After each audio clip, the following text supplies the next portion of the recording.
What's going on, guys? Zach and Spence here from iTrendz coming to you guys with another watch list video. Today, we're going to be breaking down a few watch or trades that we're looking at this week. A few of them are earnings trades as earnings season has begun. The real big question, though, that we have is this going to be the start to a potential relief rally that the market is definitely a little bit in need of here, as we're getting pretty short. We did mention this a couple weeks ago. I believe it was actually 2 Sundays ago. If it wasn't 2 Sundays ago, was last Sunday, where we were cautioning against some type of upside. It was 2 Sundays ago, some type of upside, and we got some drastic, violent moves to the upside, but there was no continuation. We had the nice move up and then continuation right back down to that same level, and eventually broke it on this CPI report, right? But what we need is we actually need a little bit larger of a release. So that's the big question: is are we going to have some type of relief rally coincide with a rally into earnings? Not necessarily saying that earnings are going to be great, but a lot of the time you do experience rallies into earnings, whether the earnings is good or bad. A lot of times that does occur. So that's the big question that we have here at iTrendz, and we're not going to try and speculate and just say, yeah, we're definitely going to see a rally here, we're going to see a rally this. We're just paying attention to the technicals. What we can say that is that above this 380 to 385 zone on SPY, bulls definitely have a little bit more control than sellers. Ultimately, this 390, this entire zone in between 380 and 390 is going to be very difficult ultimately, for the bulls. But above these levels here, we can see some strength continuing back towards this 400 and 410 level, which would be a perfect amount of relief for the market. And we could continue our downtrend after that. However, there's lots of selling pressure in the market, so we might not see that before seeing new lows. So we're going to take a look at some trades here. Some quick things about the market this week. We've got some slightly important data coming out. Nothing crazy like CPI or PPI, but we definitely have important data coming out. Housing starts, building permits. And then on Thursday, we have the Philly Fed reports, which are definitely going to be really important. We actually had a report from I think it was the Michigan report on Friday, and that actually dropped us really hard. Or there was just a regular consumer report, excuse me. But we need to be on watch for those on Wednesday and Thursday. And then, of course, this week is the first heavy earnings week where we have Netflix, Tesla, AA, NASDAQ, AXP, Snap. We got a bunch of them. So we're going to be paying attention to that. We also have a few trades on those that we're looking for. So just really quickly, on SPY, just to show you guys here, we do have a lot of selling pressure sitting inside of this 362 to 364.50-ish area, this zone right here. And this is an optimal area that we're looking to load some shorts in. And of course, you could play some calls up to here. Spence is looking above 358.50, if I'm not mistaken. And of course, you can absolutely scalp some calls into this zone, and then flip to puts, or you can just wait to get inside of this zone and then take your shorts inside of this zone. So that is a zone. That is our zone on SPY that we're looking for first hit to take some shorts. Underneath this 355 area, it's going to get pretty bad pretty quick, all the way back down to this 350. I would not be surprised if we did see a heavy bounce again off of 350, just because this is such a big area coming from COVID and almost pre-COVID levels. So that's really a big level of support in the market. So going to my first trade, I'm going to bring you guys a couple trades here, and then Spencer has, I believe, 4. So Airbnb is looking great. I'm really liking this rising wedge that we're forming. We've got this rising wedge. Hopefully you guys can kind of see that right here, where you have this rising wedge. If you're interested in learning more about charts and chart patterns, we do have a link for that in the description below, where you can check out our charts and indicators book. So feel free to check that out. Inside of this rising wedge right here it's in an inside of a downtrend, excuse me. So that's actually a bearish pattern. This is a bearish formation. It's essentially, just think of it like a bear flag. And this is a very wide rising wedge, although it's just nice to point out that we do have a lot of selling pressure going on here. And ultimately, we're definitely struggling with this 316, 318 zone. You can see that we had a big rejection there on Friday, coming all the way back down to 108. So this trade, we have to have confluence in the market. So the market can't be going up while I'm looking to short this. It has to be going down. The market has to be going down when I'm looking to short this, just because Airbnb, all said and done, has been much more strong than the other names. So what I'm looking for on the stock is one underneath this 109.79. I mean, excuse me, 109.91. 107.91 is what I'm looking for. 107.91 under this level. I can see us coming down to this 106-ish. And then I'm looking for a real hard break under this 106, 105 zone to come back down to 100, basically retest this 100 level. I would also, and this would be more favorable, a desired entry for myself is shorts inside of this 112 to 111.68 zone right here. This is definitely an area of resistance. We can see that there's lots of selling pressure in the stock in general and of course in the market. So this is a pretty favorable area to enter some shorts and continue on down. That's my desired entry, but if we get the under first, then I'll be interested in that. I haven't looked at contracts here. If we get the under that 107.91,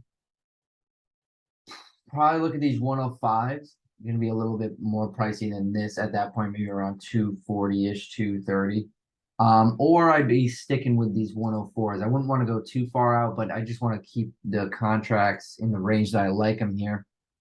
If we were to go up to that 112, I'd most likely be looking at these 108s, and I wouldn't go any further than the 105s. I think that that'd be a little bit too far out personally, but the 108s look great. 107s would be next on my list there if these were just a little bit more expensive.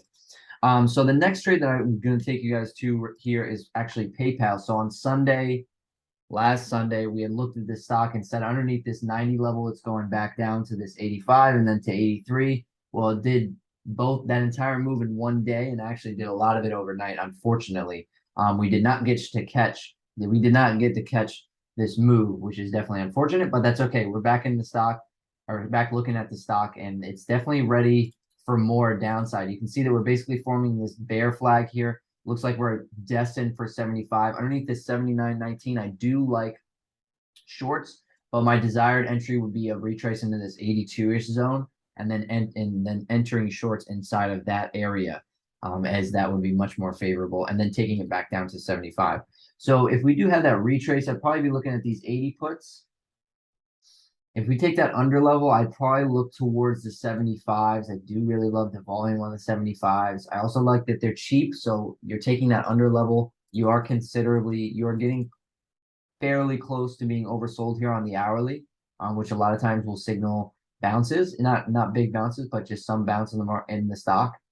So I will take a little bit less risky of a position, I think, under that 79 and actually grab these 75s because it'll only be like $1.10 or $1.20. I'm liking those, but anyway, those are the trades I've got this evening. Hopefully you guys will have some success with these trades. Definitely love these. These are my two favorite trades on my list. So I brought them to you guys for the watch list edition. Anyway, I'm going to pass it to Spencer and we can go over some more. Yeah, let's get it. First off, let's go Phillies for all us Bears. The Phillies, every time they win the World Series, we end up in a market recession or a financial crisis. So go Phillies if you load on the Bear side. Random fact, but let's get right into it. Tesla's going to be my first trade. So Tesla really interesting here. Earnings Wednesday after hours. We're coming to a really close level on the psych level here at 200. I'm looking for a breakdown below 200, and I'll give up those $4 waiting for it to get there. If we could break that 200 psych level, Tesla has a big shot of coming all the way down around 183. So I'll be looking at a 185 put with that 200 break. I think it's been holding this level for a decent amount of time. So looking to take that under towards that 185. If we're looking on that top side, depending on how delivery numbers look, and if we get any of the insight of how much stock Elon has actually had to sell for Twitter, which hasn't come out yet. So that'll be interesting to see if that plays any effect going into earnings or previous. I'll be looking above 208.47, going back towards that 220 level. Tesla does have a nice chance to bounce here off this 200. So definitely going to have to be careful. This is going to be it's going to be a pretty heavy volatile earnings for personally, just because that 200 psych, him buying Twitter, and just what's going on in the economy in general, and a bunch of EVs falling off on valuations by a lot of different individual brokerages downgrading them. So it'll be really interesting to see if we can bounce here, going up over that 208.47. You go to 220, eventually get around that 235 area before you start slowing down. So we could see really interesting price action. We did have some really nice breakdowns going below 217, showed a little hesitation going into that 220 range. Just be careful on this, but this will be definitely one of those riskier lotto earnings plays that you want to take here, a 200 break would be pretty interesting, and I'll definitely will be playing it towards the short side on Tesla. Next trade's going is to Snapchat.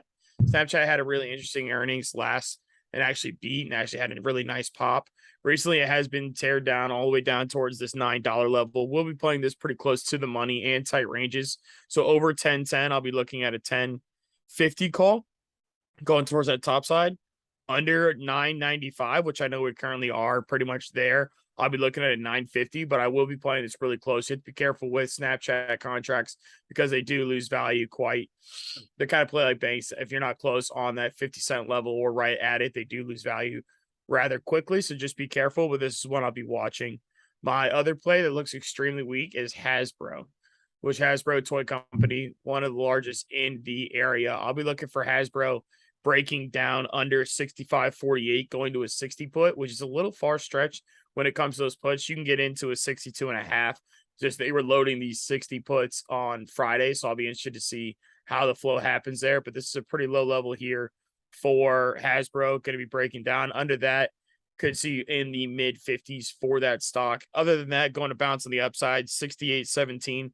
Looking for a bounce to that 70 call, but I don't see earnings being too great for them with supply chain issues that they cited last quarter. So I'll be interested more on the short when it comes to that stock in general. We'll be looking more taking it down towards that 60 level.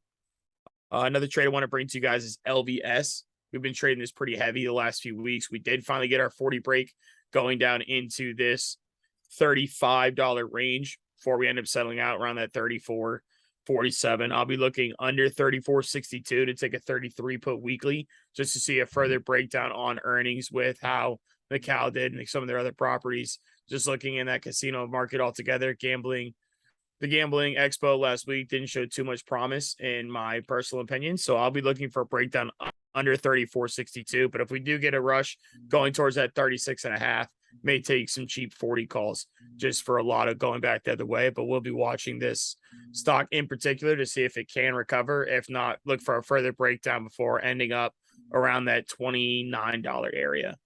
So that's what I got going for you. If you'd like to see more of our trades, come over to our Discord. Got tons more to go over there, and it's been a stale ham.